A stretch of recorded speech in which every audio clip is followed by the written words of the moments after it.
Na década de 80, um Recife diferente do que conhecemos, mas com problemas urbanos bem parecidos com os de hoje. O governo do estado e da prefeitura do Recife já estão paralisadas.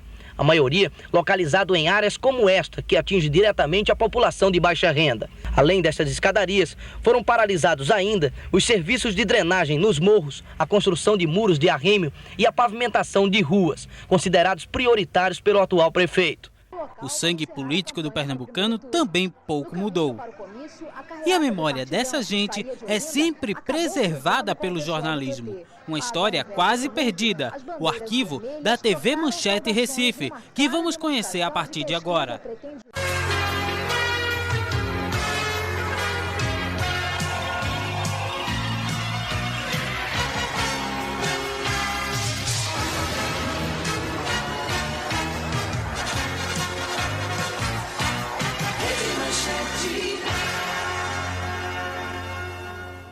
Essa história começa com a falência da Rede Tupi de televisão. O Canal 6 do Recife ficou fora do ar, sem uso, até que o presidente João Figueiredo leiloou as concessões para o Grupo Bloch, que assumiu os canais em São Paulo, no Rio de Janeiro, Belo Horizonte, Fortaleza e no Recife. Em abril de 1993, entrava no ar a Rede Manchete de televisão. Deixo com vocês, meus amigos, a Rede Manchete de televisão. Ela está no ar.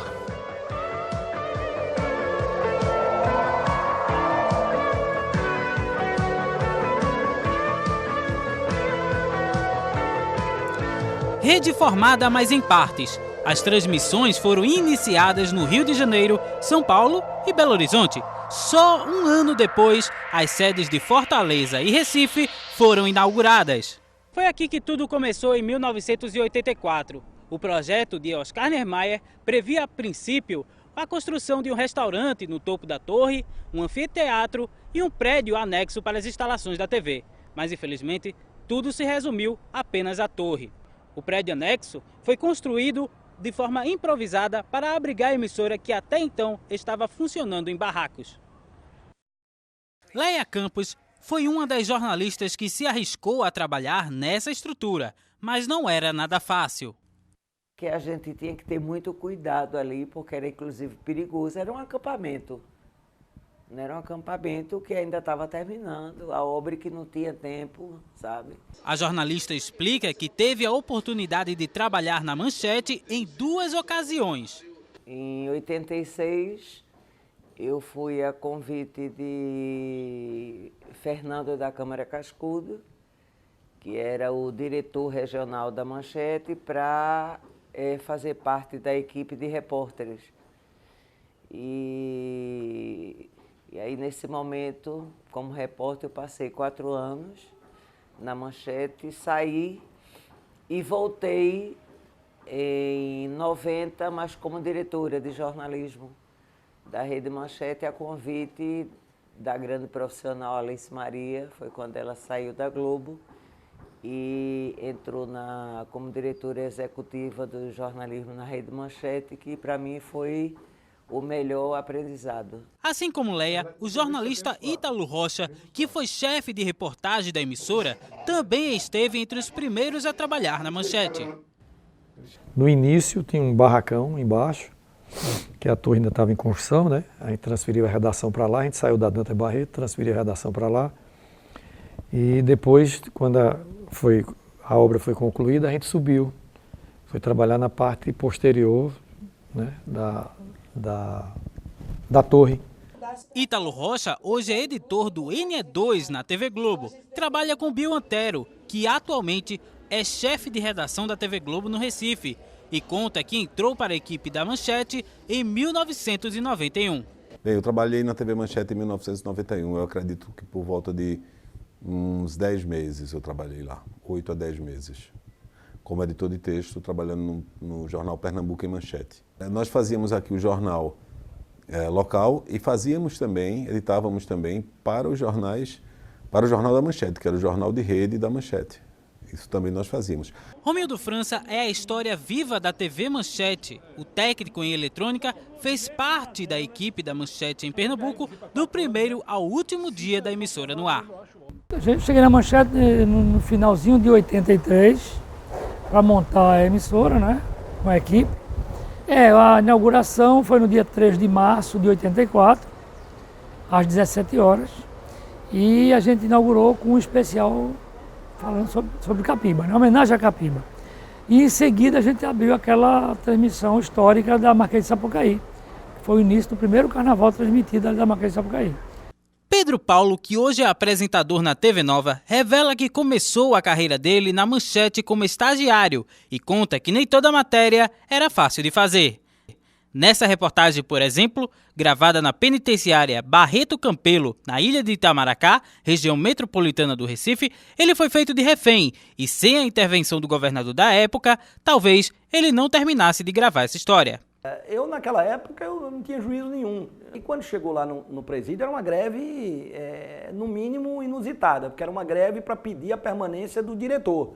Né? E os presos estavam enlouquecidos, né? Apenados, né? Que chama, né? Estavam enlouquecidos, querendo que o cara ficasse. E a gente chegou a um consenso de, não, vamos entrar para mostrar. Era, no mínimo, furo a gente entrar lá para mostrar, tal, eu fui. E aí a gente entrou. Mas como o comandante já previa, eles não prometeram que a gente saía, eles só deixaram a gente entrar. E nós ficamos de refém lá dentro do presídio. Ficamos da 11 da manhã até 8 da noite, até quando o governador do estado se comprometeu pessoalmente, ele foi lá no local, né, para dizer que o camarada ia ficar. Ao término do encontro, o governador se mostrou surpreso, mas satisfeito por ter resolvido o problema.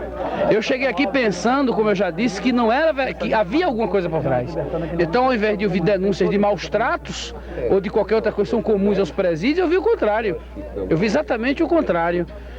Então, talvez isso sirva até de exemplo para o resto do país. Graças a Deus, eu estou vivo aqui para contar a história. Essas imagens do Pedro Paulo enquanto repórter da Manchete só existem hoje graças a Romildo França, aquele que trabalhou do primeiro ao último dia da TV Manchete no Recife. Eu tenho, na verdade são 5 DVDs, onde a gente fez uma gravação do material bruto, há umas fitas, né, que estava lá, que é o acervo jornalístico de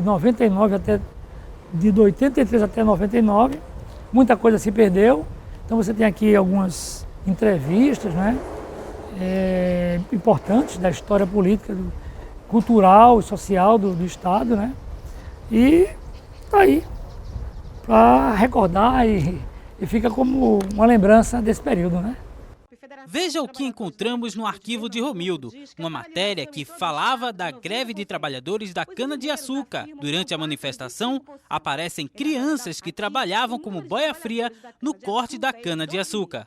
Aqui todo ano tem esse corte de cana, vai um peleiteiro buscar a gente, aí a gente vem cortar. Quer dizer, quando tem greve aqui, o pessoal vai buscar a gente lá? É, senhora. E ainda, uma tentativa de ameaça para impedir a gravação da reportagem. Claro. O capataz tentou a todo custo esconder a espingarda calibre 12. Não adiantou. Aí então, ele procurou justificar por que estava armado. Porque eu trabalho diretamente com ela. E vivo disso aqui, sabe, ganhando minha bolacha. Então, qualquer maneira, tem que ver com ela diretamente na minha mão, né? Quer dizer que é permitido você trabalhar com essa arma para o pessoal poder trabalhar? Não, isso aqui eu trabalho diretamente assim. Muito nervoso, acabou se descontrolando e puxando a arma para a comissão de greve. Mas foi contido e, depois de muita indecisão, acabou atendendo o chamado do funcionário da usina e foi embora. Léa Campos também passou por apuros com uma milícia armada em Floresta, no sertão de Pernambuco. Foi uma matéria muito polêmica e entrou nacional com 4 minutos e 20. E teve uma repercussão de 1 semana, foi suitada 1 semana. E essa eu recebi telex de elogio, me parabenizando e tal. E foi tão forte que eu tive que mudar o telefone aqui de casa, porque o pessoal da cidade me ameaçava de Floresta do Navio. E saí com o Ítalo 1 semana, ele num carro de reportagem comigo, porque onde eu chegava era ameaçada. E foi complicado, mas foi a matéria de maior repercussão na manchete local aqui, e nacional. Além das coberturas policiais, as festas de Pernambuco também fizeram parte da Rede Manchete. A gente transmitiu o Galo da Madrugada, baile municipal, o Balmasquê, né, que era o baile municipal, o Balmasquê e o baile municipal. A gente foi a primeira emissora a transmitir ao vivo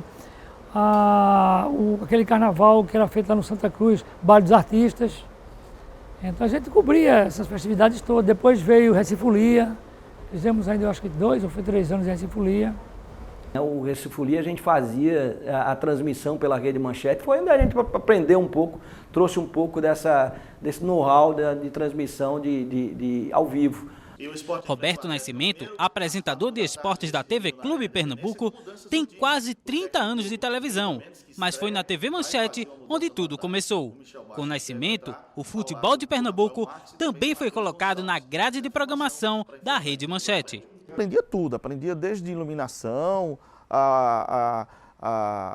até fazer câmera, se fosse o caso, a gente ia lá, filmava e fazia cenário e a gente inventava de tudo. Então, quer dizer, a gente fazia e aprendia. O Esportes em Manchete, Roberto Nascimento garante, foi o primeiro concorrente do Globo Esporte. E tinha audiência, a gente brigava pela audiência, porque na época, 11 horas da manhã, me parece que tinha um programa infantil na Globo. E a gente fazia o jornalismo esportivo nessa época fazendo isso. Então, interessante. Um dos responsáveis pelo Grupo Bloch no Nordeste foi quem implantou a TV Manchete no Recife. O diretor regional era o Luiz Fernando Cascudo. E era um centro que tinha um acesso político muito bom, né? Jornalista da antiga, né, como a gente chama. E ele conseguiu que Jarbas desse a primeira entrevista logo após ser eleito. A política também estava na pauta cotidiana dos telejornais. Esta mostra a campanha de segundo turno entre Fernando Collor e Lula. Era 1989 e o recifense na Zona Sul ou na Zona Norte estava engajado na eleição. E nos pontos estratégicos do trânsito recifense.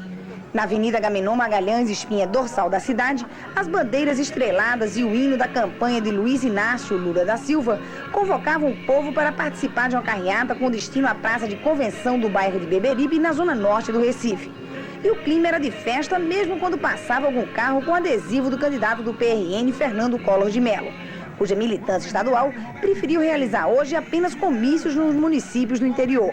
O ano era 1993 e a Manchete veio até o núcleo de processamento de dados da UFPE para mostrar como funcionava o setor. A repórter Jamine Tavares mostra os equipamentos que, na época, eram de última geração, com destaque para as grandes vantagens do departamento. Com um microcomputador e uma linha telefônica, já é possível hoje obter informações vindas dos 4 cantos da Terra. Por enquanto, o sistema só está disponível para 400 pesquisadores, mas a ideia é dobrar esse atendimento até o final do ano. E após 25 anos, nós voltamos até a Universidade Federal de Pernambuco para mostrar as principais mudanças no setor. Na matéria diz que apenas 400 pesquisadores tinham acesso, né, aos equipamentos. Exatamente. Hoje toda a comunidade tem disponível. Basta você ter um ponto de acesso à internet, você pode ter acesso em qualquer lugar. E a universidade também, ela evoluiu muito as suas tecnologias, por exemplo, fibra ótica. Então você tem hoje uma velocidade muito maior, qualidade de transmissão muito maior. Ao rever a reportagem da Manchete, de quando era do Núcleo de Processamento de Dados, o atual pró-reitor de comunicação da UFPE destaca uma importante evolução feita pelo departamento, que hoje é chamado de Núcleo de Tecnologia da Informação. O SIGA, nós desenvolvemos nessa época o chamado Sistema de Informação Acadêmica da UFPE, que foi um dos pioneiros no Brasil com essa plataforma que era web, voltado para a web, significava que um aluno nosso poderia, que ninguém fazia no Brasil, com essa plataforma mais avançada, fazia matrícula remotamente, no Japão, nos Estados Unidos, na França, na Colômbia, em qualquer país, qualquer lugar, você estivesse de férias, você queria fazer uma matrícula, você precisava voltar para fazer naqueles terminais tradicionais, e você poderia fazer em plataformas diversas, desde que tivesse acesso à internet. Então você mudou completamente a conectividade das tecnologias, né, e a possibilidade de você estar agora hoje nas mãos do cidadão. O bairro do Recife também foi pauta na TV Manchete. Os casarões antigos e os prédios abandonados foram um problema na década de 90. E o bairro acabou se tornando, ou sendo apelidado, de bairro fantasma. né? Então, por isso, houve uma época que o bairro do Recife ele não foi frequentado. A reportagem mostra que naquela época existia um projeto de requalificação do bairro para transformar a região em um polo turístico. Contribuiu destinando cerca de 20 bilhões de cruzeiros para a restauração da Torre de Malakoff.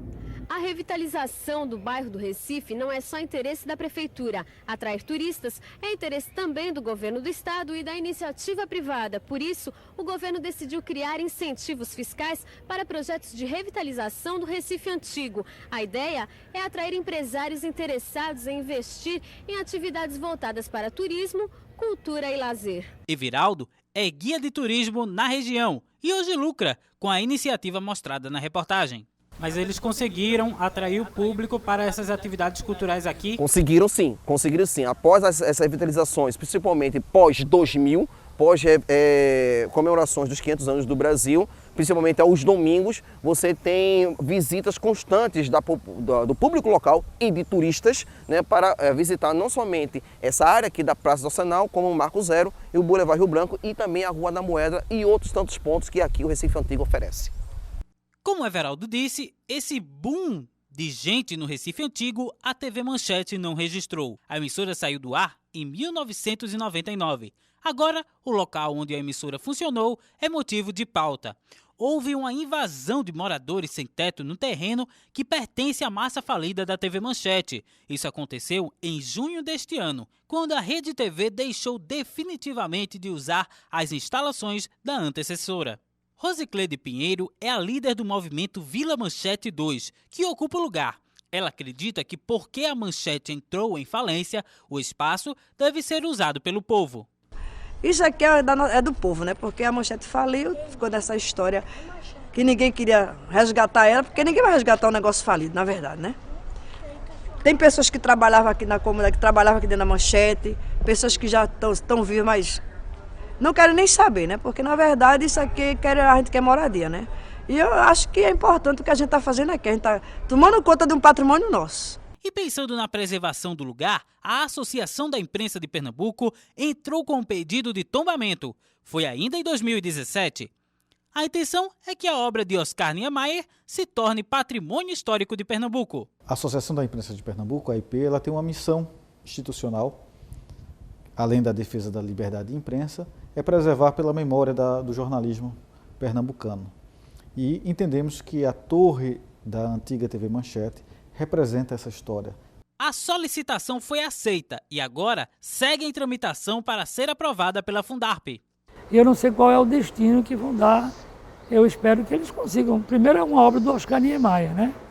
É a primeira obra do Oscar Niemeyer no estado. Eu li muito, entrei na internet, até porque eu digo até ao pessoal, gente, veja só, todo arquiteto ele resiste à sua obra. E a obra é dele, mas o local não é dele. Todos os profissionais citados nesta reportagem confirmam que a torre foi arquitetada por Oscar Niemeyer. Mais uma curiosidade é que não tem assinatura dele no projeto original. Oscar Niemeyer tinha uma peculiaridade muito interessante, porque ele fazia os seus desenhos, das suas obras, né, e passava para a sua equipe, para que aquela equipe fizesse então um projeto arquitetônico.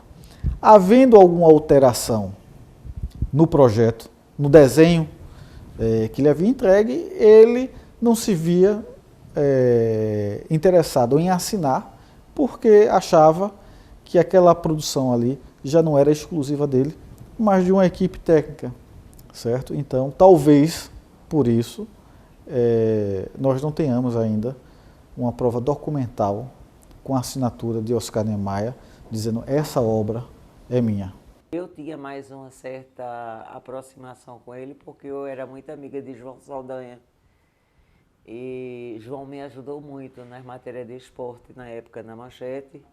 E quando eu ia no Rio, João era muito amiga de Niemeyer, e eu algumas vezes fui no escritório de Niemeyer com João Saldanha, e ele tive a oportunidade de ver a planta lá com ele, da Manchete. Foram 15 anos no ar levando informação e registrando para o futuro, transformando em manchete o cotidiano do povo pernambucano.